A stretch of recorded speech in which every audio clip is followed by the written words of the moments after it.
Welcome, everyone, to episode 6 of the Change the World podcast. Today, I have a really awesome guest we actually met several years ago, young entrepreneur, now going on his 10th year in business, CEO and founder of Mobile Flash Repairs, which is a technology repair company here based out of San Diego, has multiple stores. And today, we're going to talk about the story on how he started from the very beginning and all the tips and advice he has from literally bootstrapping, marketing, and scaling the business to multiple stores, multiple employees, and a ton of revenue now, where he gets to travel the world to some amazing places, adding to my bucket list at all times. Aldo Torres, thank you so much for being here. Pleasure to be here. Awesome. So Aldo, let's go ahead and jump back. You just told me this October is the 10th year in your business. And for a business, there's a huge failure rate for people starting out, especially when you're younger. So I wanted to kind of start off with the story on how the whole idea started for you, and where did this entire business originate? So, Mobile Flash Repairs opened officially on October 2015 as a small kiosk at the Hotel Ranch Mall. Okay. It was like my jumping into business because I used to work for a repair company, and I worked for a repair company about almost 2 years as a manager. And I started off with the basic repairs. I've always been a little geekish. So anybody that knows me since I was little, I've always liked to tinker with computers. What's like the first memory you had of like tinkering with something? Was it like a video game console? Was it a My laptop? whole goal when I was little was always to put like a emulator on something. Okay. So it was an emulator. It's like a how can I say, like a program that lets you run old school games like Super Nintendo and Nintendo 64. Mm-hmm. So that always caught my attention. So that started with like jailbreaks on iPhones, like hacking the PlayStation and stuff like that. So you could play something that you weren't allowed to play. So software, I would say, was my biggest thing. Little by little, I started going into hardware. Okay. So that's when I saw like an opening. There used to be a company here in San Diego called I Repair San Diego. Okay. And I went and applied there, and I didn't know how to repair anything. They did teach me the basics of how to repair phones and iPads at that time. And from there, I started doing more research, seeing how it worked to do other things. But the owner was kind of more like centered on just doing the basic things. Okay. So throughout the time I was there, I would always give him ideas of, let's try out this, let's do this, let's offer this, let's work on computers. But he was never a fan of that. So I think that's where it kind of started, where I would say like, oh, well, if I ever had my business, I would do this. And at that time, there's a repair. That's what we focus on the most, which is logic board repair. Okay. So the difference between you crack your screen and the screen doesn't work is that's a replaceable part. But we actually work on the logic board. So at that time, there was a known issue with the iPhone 6 that it would stop touching on the screen. Okay. And we would get, I would say, 3 or 4 of those a week. So I would always see that and be like, oh, well, we changed the screen. It's still not working. So what could be the issue? And then doing some research, I started seeing other shops around the world that would actually start looking at the board, figure out solution on how to actually fix it. And that's what got me into board repair. And I told the owner, like, hey, we should invest in this equipment because it is fairly pricey to buy all the equipment. And he was like, no, we're good doing just phones. So when he had that specific issue, he would turn down the clientele? Yeah. So, got it. And we would see a lot of those a week. So we would change the screen, it would work for a bit, and then the same issue would happen. Got it. And Apple never did a recall, I believe, on that issue, but it happened to, I believe, 3 or 4 out of 5, 6 and 6 Plus. So it was huge issue. So, oh, really? So almost like 60% out of all the iPhones. Yeah. And then I came across like a YouTube channel that they're based in Rochester, New York, that actually showed you how to fix the issue. And that's where I started to see the equipment you needed and all that. So that was my biggest thing, that I would see people come in for gaming consoles, for computers, for phones, and the owner only wanted to focus on phones and iPads. Got it. So to me, it was like, well, you could be a one-stop shop for all these different things. And throughout the almost 10 years that we've been at Mobile Flash Repairs, that's always been the goal, that every year we introduce something or we start working on something. And it's a whole year of doing research, whether it be on gaming consoles, whether it be on computers, and other devices. You'd be surprised. We get some, like I think we got an air fryer a couple of weeks ago. Oh, really? Yeah. And we don't really work on appliances, but sometimes once you learn like how electrical engineering and electrical theory works, it kind of works on everything. Yeah. So, well, my dad's an electrical engineer. My my brother is studying engineering as well. So it's really interesting because my dad did the same route where he worked at an engineering firm for a lot of years and then eventually started his own business. oh yeah. And my brother's in the same scenario right now where he's learning, about circuit boards and learning about different things. So it's super interesting to see, because I feel like there's a very unique mindset to see not only, okay, we can fix XYZ repair at this shop and close it out, and having that extra question in your head and saying what could be, because you see the hole in the market, right? Yeah. So you kind of have both sides, which is very unique. The technical side, but you also had the idea of, hey, I see a hole in the market, see a need, fill a need. I'm sure you saw the movie Robots, the cartoon, when you were a kid. Of course. And that was like the saying the whole movie, right? See a need, fill a need, right? So walk me to the point where you said, okay, you know what? I'm going to go ahead and take the leap and start the first kiosk that you started. What was the feeling that you had? Were you nervous to go out on your own? Did you have to save a certain amount of money to start the business? What was the thought process there? That's a funny story too. So I don't know if you ever went to the Hotel Ranch Mall. Yeah, I grew up right by there. So, right in front of the water fountain, there used to be like a candy cart.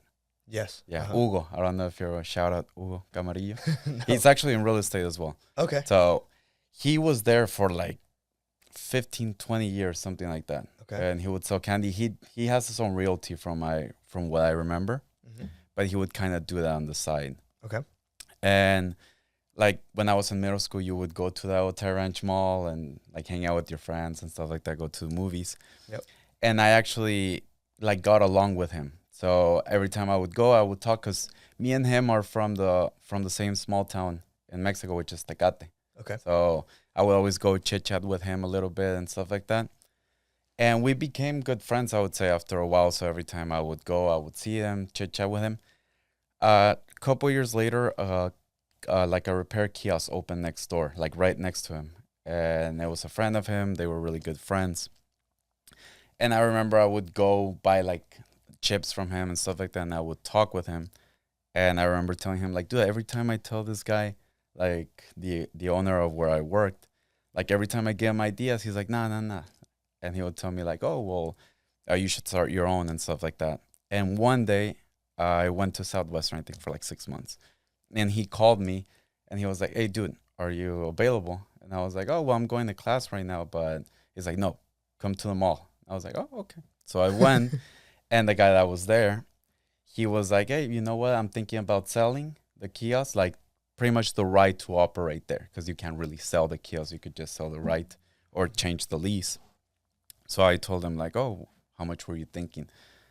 And I think he told me like 3,500, like $3,500. And I was like, shit, I think that's all my savings. But I didn't even think about it. And I was like, let's do it. And he was like, yeah, I was thinking about offering that to the person you work with. But I was like, oh, you can do that, but I'll take it right now. I have the money. I'll go get it, write you a check. And then he was like, oh, well, you have to do a new lease. You have to buy inventory. And I was like, shit, that's true. And I totally blanked out on that. But I was like, fuck it. I don't know if I can. No, you're good. I was like, okay, let's do it. And I remember I got a cashier's check. I took it to him and he was like, oh, you're serious? Like, I didn't even think about negotiating. I didn't think about anything. I was just like, okay, like I want to do it and maybe try it out. And then like I took all these, like I made all these decisions without realizing I was like the main person at the other store and I was his right hand. So I managed his contracts. I managed the inventory. I managed the employees, all the day-to-day activities. And I was like, shoot, like that's going to be a difficult conversation, because we're going from everything I implement in the store, everything I help them out with, to now being your competition right across the street. So, Yeah. so that was a thing that I went back to him and I was like, okay, I can either act like I'm not the owner of it, because I thought about it too. I was like, what if I get a friend, I train him, and I just put him there and I keep my job? But I didn't think that was ethical, because it was like, I know unbiasedly I'm going to be sending people over there. So I just thought it was going to be a problem at some point. So the day after I bought it, I went into work and I was like, hey, can I talk to you? Like, I was like, hey, this opportunity was presented and I just went for it and I want to put in my 2-week notice. And he was like, oh, what's the opportunity about? And I was like, well, you know what? They offered me a kiosk right across the street. And, I've been wanting to do more things, implement new stuff. So I'm going to try it out. And he had that business for a long, long time. It was probably one of the best reputable businesses, like as far as repairs in San Diego. And if you check the reviews, they all have my name. So that was a good thing. But what happened is he told me like, oh, okay, cool. No, he left, and which I thought was like a very shady thing to do. He came back and he brought like a guy to change the locks, and they changed the locks in front of me, and he was like, give me your keys, you're fired. And I was like, oh, well, I mean, I kind of quit, but I was like, hey, I appreciate everything you taught me. I did my best I could. Up to that day that I was there, I still made the sales. I did everything, knowing that probably he wasn't going to call me back the next day. So to this day, I think I was still pretty like mature about that, as opposed to him. So yeah. And I remember I had contemplated the 2 weeks of like my pay that I was going to get to buy inventory and stuff like that. Oh, okay. So I was like, oh, that's going to put a little dent in my plan. But I always got along very good with Wells Fargo, like the bankers there. Since I was young, my mom got me, I think, a debit card when I was like 12. So I've always liked like finance and stuff like that. So I was like, oh, well, maybe I could get a no interest credit card. And I remember I went and she was like, no worries, I'll approve you. We'll open it as a business. We'll get you 12 months, no interest. And that worked out perfectly because I was able to buy enough inventory for like 2-3 weeks and to have some tools and some things I would need to be able to do the repairs. And I remember I bought like a little notebook and I divided the whole month by all my expenses, how much it took me like to pay off my car, to pay my gas, my day-to-day things. And that was my whole thing. I knew I had to make, if I'm not mistaken, I think it was like $185 a day for every day to survive. So like for the whole 28 of the months, that's usually how I would do it. In order to survive, pay my bills, pay rent, and pay everything. Got it. That's really interesting because you are at this point a freshman in college, right? So you're. But I dropped the day I took that call and I went to the Terran tomorrow. I dropped out. Really? So you're 18 years old. You dropped out of college. You bought the kiosk with your entire savings. I was 18 at that point. Dang. And then from there you took like, for an 18-year-old, basically like the biggest risk, and then also having people take you seriously, right? Yeah. And that's the other thing that I noticed in your story is that same day you went, you got the cashier's check, you bought it. Like there was no time for this guy to like question, is this guy legit or not? It was like, and that's what I've found. I started in real estate when I was 18 and it was immediate action, like trumps everything, right? Instead of, oh, I got to think about it. Well, I'm in school. Well, I have tuition coming up. Well, I have all these I have another job. By the time you made your decision, the opportunity would have passed you. Yeah. And who knows where you would have been now, right? So taking that leap of faith is crazy. What do you have as far as advice for anybody who's younger that wants to potentially take that leap of faith? I do think finance is very important, not necessarily having the money, but actually having that control over money. So understanding that this is going to cost. It's going to cost time. It's going to cost money, obviously. But I think my biggest helper was that little notebook I had. Because seeing that number, knowing I didn't have anything to fall back on, was my main thing. So I saw that 185, and I was like, okay, I have to make that because... So your average sale How many sales would it take a day in order for you to get to 185? Do you The remember? way I would see it, it was always like 2 or 3 and upsells. Got it. So I've always been a big fan of upsells, and my employees know that too. It's like there was a point where business was very slow, and I've always been a fan of reading, and I like to read a lot of business books. And then you see like the concepts that other businesses do, which is the fries and the drink, Okay. which their profit, big part of their profit comes from the fries and the drink. So you go, you get your hamburger, and then they sell you the combo, Hmm. which might be $1 or $2 more, but when it adds up over, I don't know, 100,000 transactions a day with the big companies, it makes a big difference. Right. So I suppose with us, it's like a lot of people don't know a lot of things about technology regarding like they don't know the battery is actually swappable, that like screen protectors, they know about it, but they don't know what they want until you show it to them. So, or like our strategy is always anytime we offer you a screen protector, we do it once your screen is repaired because you see it all shiny, all new, and you're like, oh, we don't want to scratch it, we don't want to break it. So we always throw that in. But I think when I wrote that little notebook, I was like, okay, as long as I hit 2 repairs and see if they need a battery, see if they need a screen protector, see if they need a case, that's always what comes in handy. So that would get me to that number. Or if I was very close to it and a customer came in, then I knew I could try to convince him more because I would see like, oh, I'm so like $30 away. So maybe a screen protector or maybe another repair. So I'm very motivated by numbers as far as goal. So we have like the goal per day, goal for week, goal for month. Okay. And that time it was per day. So it was like, I know if I didn't hit that 185 for the day, I was going to be almost $400 down the next day. So then it starts to pile up and pile up. So I used to work I was at the kiosk from 9 a.m. to 8 p.m. at that time. Oh, So, wow. and I would do it Monday through Sunday. And before our podcast, we were talking about, the how business is seen on social media nowadays, and everyone wants to get rich overnight. And you're basically on this podcast because of the 10-year overnight success story, right? 9 to 8, 11 hours a day, and then I'm sure by the time you got home, you still had to do accounting, you still had to pay employees, you still had to buy more inventory. So they were 12-hour days for years, I'm assuming, right? Before it finally took off and got to a point where it all made sense and it was all worth it. How did you have like that foreseeable vision, or on those days where you either didn't get sales or you're already tired, how did you push through? What was that motivation for you? What was the bigger picture too? It's like I've always liked to have employees too. Because I've had, days where it's like, dude, nothing is going right for like weeks, right? It's like in our business, right? Contracts are falling Right. through, like clients are indecisive, the macroeconomics of the business that we're in, right? And sometimes I do feel like 2-3 weeks go by where every single day there's like no progress, and I'm still putting in 10, 12 hours a day, and I forget sometimes the why or the motivation. So how did you push through that?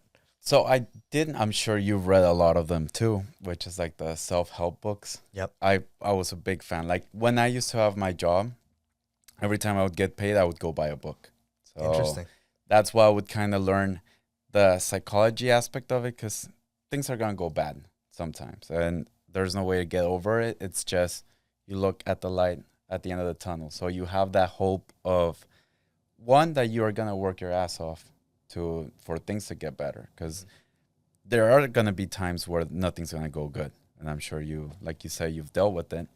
But there's that time where you start seeing what else could be done. And I think that's what's got me through business too for so long, that it's, you think of maybe what you aren't doing, and maybe those slow days help you learn about it, help you do more research about it.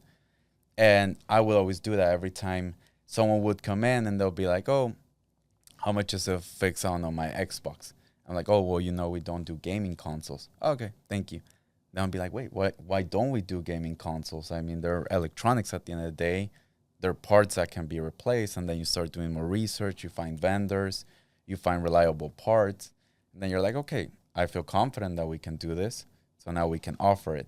And those things happen when there's slow days, because we see what we're actually turning down, what we're not doing. So you saw the opportunity in the slow days to actually be able to, because when you're busy, you don't have time to scale. You don't have time to add more products. You don't have time.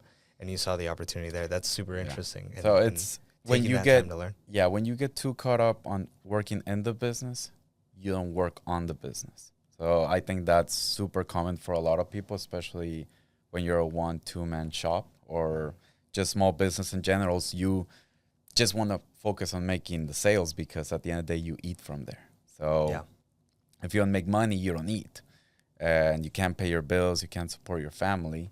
And that's when things get tough, because either you take that as a motivation, or it makes you depressive. It makes you, which I think it's another like thing about business. During my time, I deal a lot with other businesses. I like to have that interaction with other shops, and anybody that's around my industry, I see them open and I go and talk to them. I introduce myself, and I always try to get them in a way where I can help them. And I get turned down by a couple of them. A lot of them become like very good customers of mine. And it's always that helping side. It's like, hey, maybe you don't want to do business with me, but if you do need something, I'm here to help. And I would hope that if I need something, you would be willing to help me, because at the end of the day, there's enough work for everybody. Let's jump into, you went from the kiosk. Now you are opening up your first store, right? Yeah. So how big of a difference was that from growing your store? And then what I really want to dive into, which is something that I'm trying to learn from you as well, from our past couple conversations, is how you were able to automate the stores to get them to be functional without you having to be there. Because that's something that, going from selling real estate myself and investing in real estate and stuff like that, to now having employees and having some people on payroll and having, people that have to eat from me, that's a very different thing, right? Right. So how did you go from the kiosk to hiring your first employee to automating the stores in 5 minutes, right? So and that took a while, because I actually learned that from, like I said, I love to do research, and I love to do research about my same business all around the world. Okay. And I see shops in South America that have different concepts, how they're operating with their employees, especially since the whole employee culture is completely different in Mexico than it is here. Like here, anybody can get a job. In Mexico, is more minimum wage is way, way lower. So when they have employees, they kind of have them doing everything at once. So I learned a couple things, because a lot of people, especially in South America and Latin America in general, people like to be the boss. So they don't like to be there. So whenever they hire people, they have them doing all these things.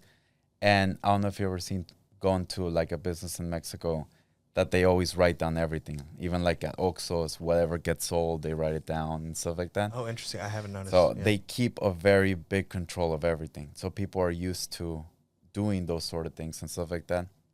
And then you start learning about the SOPs they have. So the systems in place about, hey, if the light goes down, you do this. Hey, if, I don't know, this product gets sold, you do this. And I thought about that, and I was like, well, a lot of people get mad at employees because like, well, you should have done this. So it did take me a lot of years. I would say like last year I built a workbook, like a handbook for employees, which is a common practice for franchises and all that. Okay. Which is like, hey, from the basics up to how to sell something, like the script to sell it, to add a upsell, up to the point where it's like how to de-escalate a customer, how to inform the customer about a repair that is going to take longer, about parts coming in and stuff like that. So I think SOPs are probably the most important thing in a business, because people usually get frustrated. It's because, oh, my employees don't understand that. It's like, well, what are they supposed to understand if they don't know the process of doing it? Got it. So the SOPs that you're talking about, the standard operating procedures, and, I've had a little bit of a struggle of like, oh, I'll do it myself, right? Yeah. And how did you get to the point where you train people where you feel comfortable with them taking on certain tasks? Or has there been certain tasks that you can think back on that you thought you were the only one that could do that eventually someone was able to take over? Yeah, it's before I used to train employees like we have like dummy phones and stuff like that, so we would train a lot of things. I've always liked to take care of the complicated things just because they usually come from shops or they come from other customers that I don't want to be on bad terms with or that things go south. Yeah. So that's where I found my balance. I Okay. teach them to do proper diagnostic up to the point where they can handle 90% of the things and to the point where they could just leave me that 10%. Okay. So they are able to do most of the things, and that was thanks to the handbook too, because they would read the handbook, they would understand, okay, phone comes in, doesn't turn on, we try this, we check this, we check that, okay, now it's time for Aldo to take care of it. But they can do 90% of it. So they'll get to all the common things, see if it's a phone that's not turning on, that's water damage, stuff like that. They'll establish that communication with the customer. They'll update the tickets and all that to a point where I could just get there, see the notes. Okay, they tried this. Okay, I can start working on it. Got it. So that does cut my workflow a lot. Nice. And the other thing we talked about, you also do a really good job in employee retention, right? So what are some of the things that you've done to maintain those employees and build the culture within, what most people would think is a, normal job that is just clock in, clock out?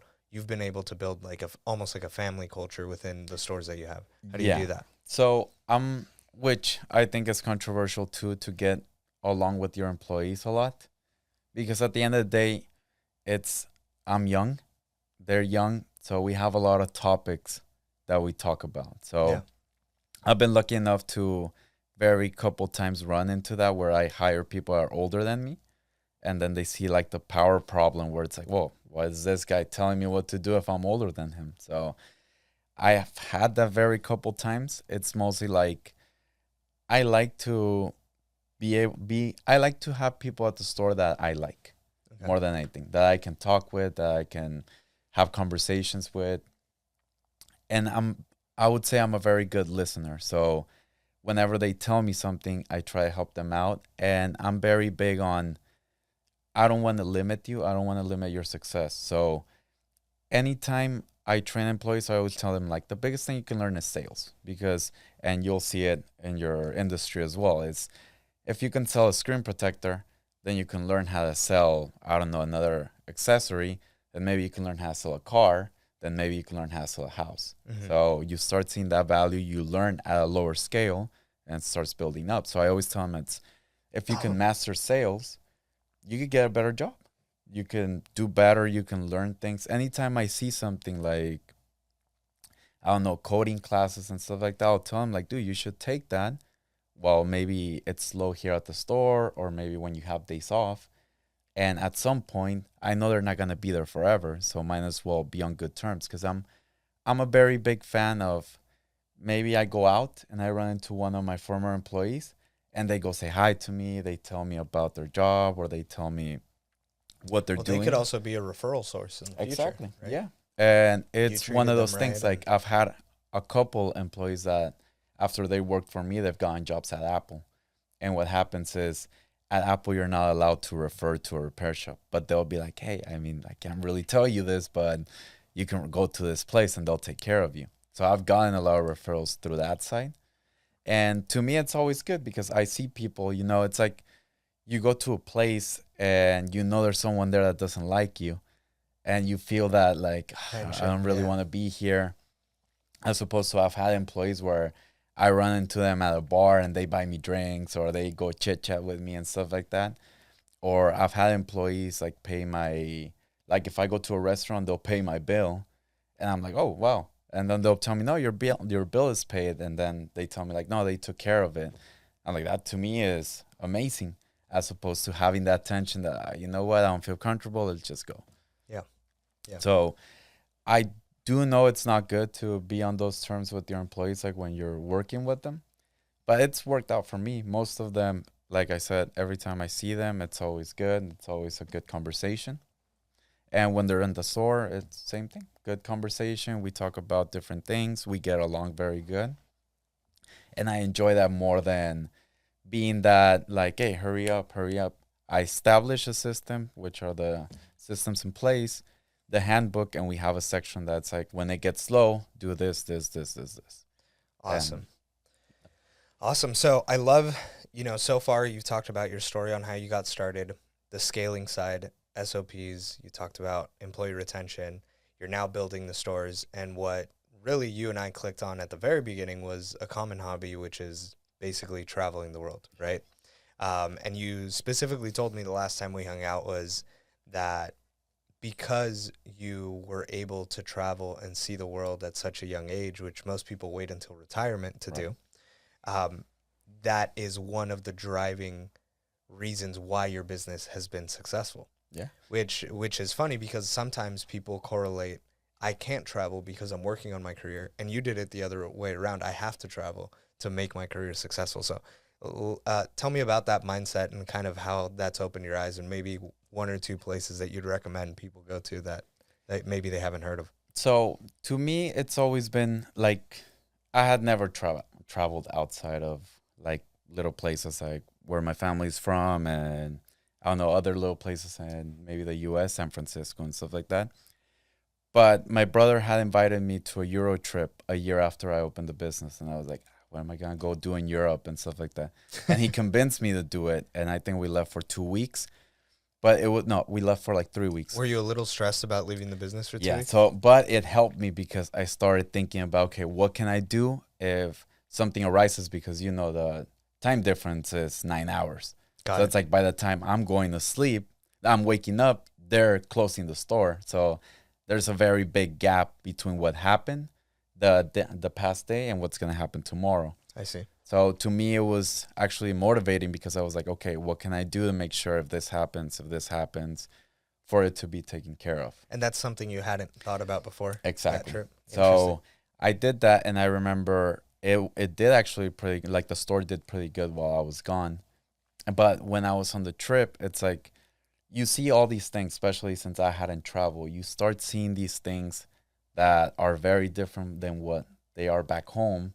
And you start learning a lot of things. You start making sense of everything you learned in school, like in history class, and you actually see it.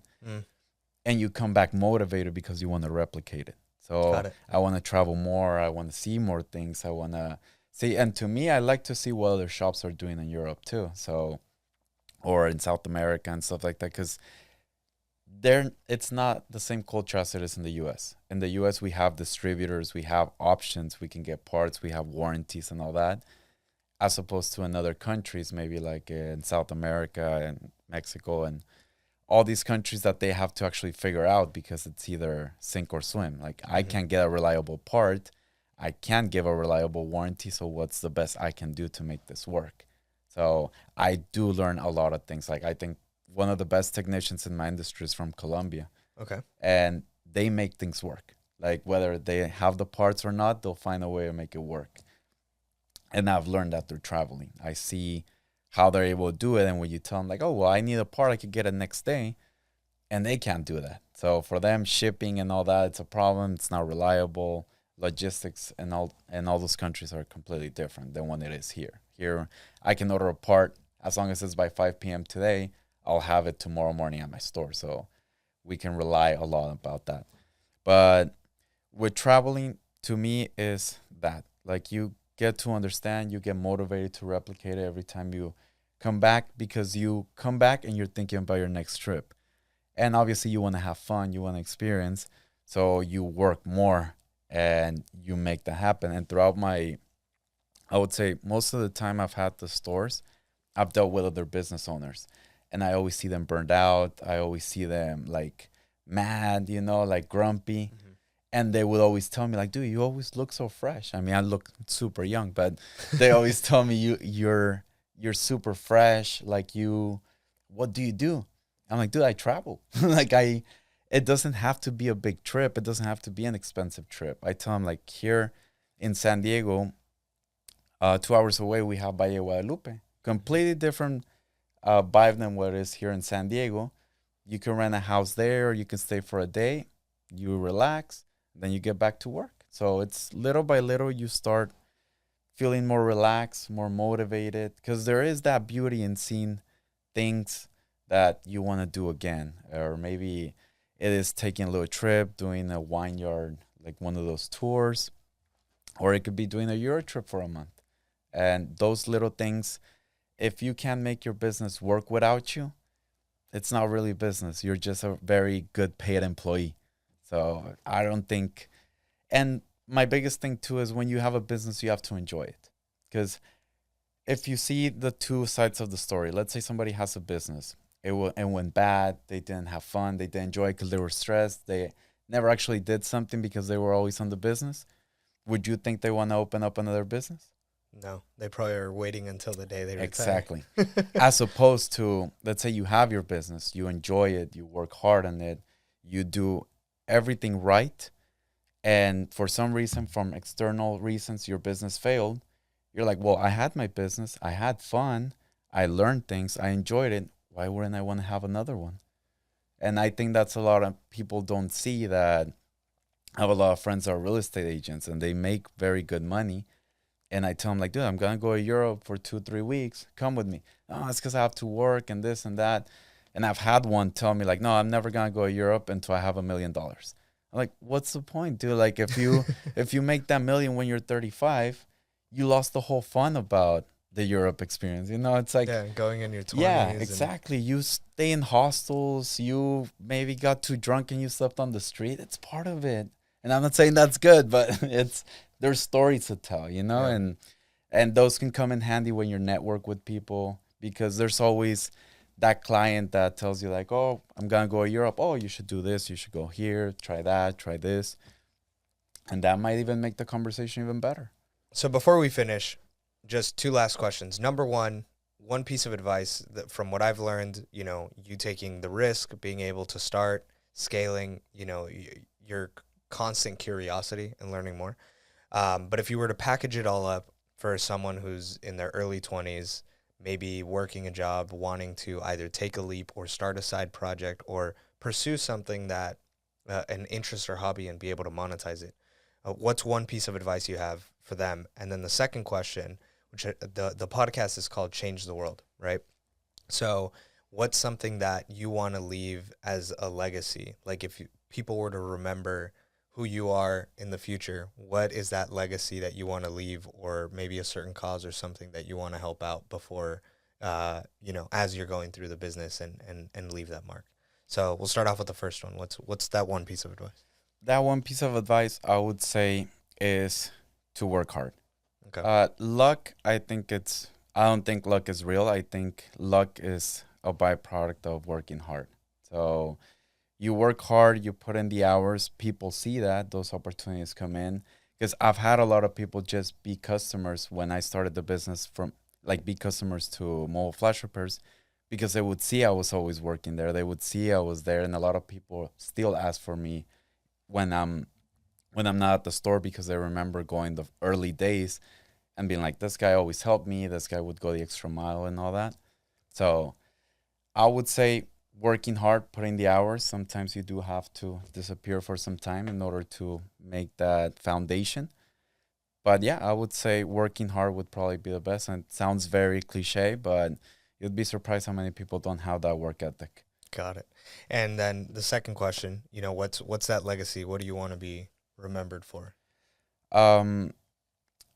I would say I would like to be remembered as helpful. Anytime we have customers come in and they need help and stuff like that, we always try to go above and beyond to help them out. We do get a lot of cases where people need data recovery from phones that fell in the water, and maybe they have the baby pictures, they have the pets that passed away, family members that passed away.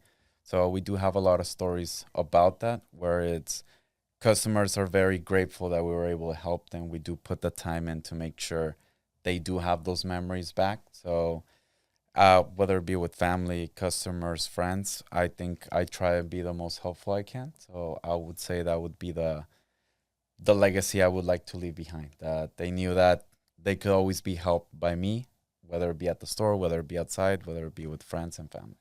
Awesome. Well, Aldo, thank you so much for your time and sharing your wisdom and knowledge to all the younger generation that's coming up and looking to start or pursue a certain career, and not being afraid to do it, because 10 years later, you never know where you're going to be. Exactly. Thank you guys again for another great episode, and we'll see you on the next one.